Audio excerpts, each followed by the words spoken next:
Connaissant la relation intime entre les reins et l'hypertension artérielle, il nous faut un instrument pour pouvoir les examiner. C'est l'ultrason ou l'échographie qui fait ce travail. En effet, cette technique est totalement inoffensive. C'est un examen de première intention et c'est un examen qui nous permet d'assurer le suivi. Techniquement, les ultrasons sont des vibrations mécaniques provoquant des variations de pression dans les milieux traversés. L'onde sonore nécessite un milieu moléculaire pour se propager. Il n'y a pas d'onde sonore dans le vide. Leur fréquence se situe au-dessus du seuil de fréquence audible par l'homme, supérieur à 20 000 Hz. Ici, vous avez l'illustration d'une sonde d'ultrasons avec une zone utile qui est en réalité de petite taille pour pouvoir examiner les différents organes.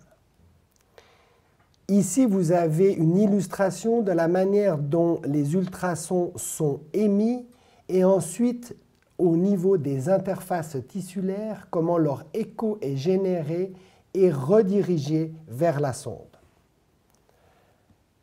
L'échogénéité d'un tissu s'estime par rapport au parenchyme voisin.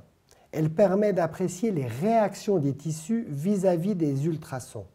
Échogène signifie qui génère des échos. Il y a trois manières de classifier les échos. D'une part, hyperéchogène, qui va être blanc ou brillant. Ceci est causé par l'os ou par l'air. Donc vous comprendrez aisément que les surprojections digestives aériques nous embêtent beaucoup lors de la réalisation d'une échographie abdominale. Anéchogène sera totalement noir, c'est tout ce qui est liquide, le sang, la bile, l'urine.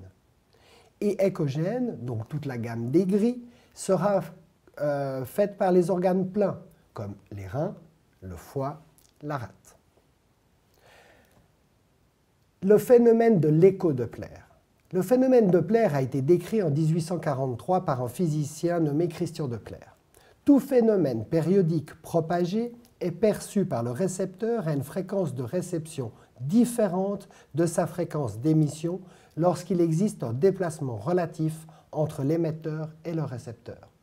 C'est quelque chose que nous connaissons tous par la différence de tonalité du son de l'ambulance quand nous sommes face à elle dans la rue.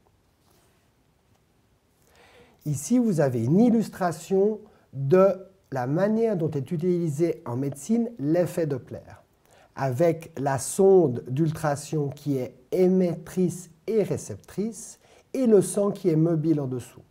Nous pouvons d'une part faire une étude purement sonore, d'autre part analyser un tracé spectral ou utiliser le Doppler couleur et pour finir le Doppler puissance.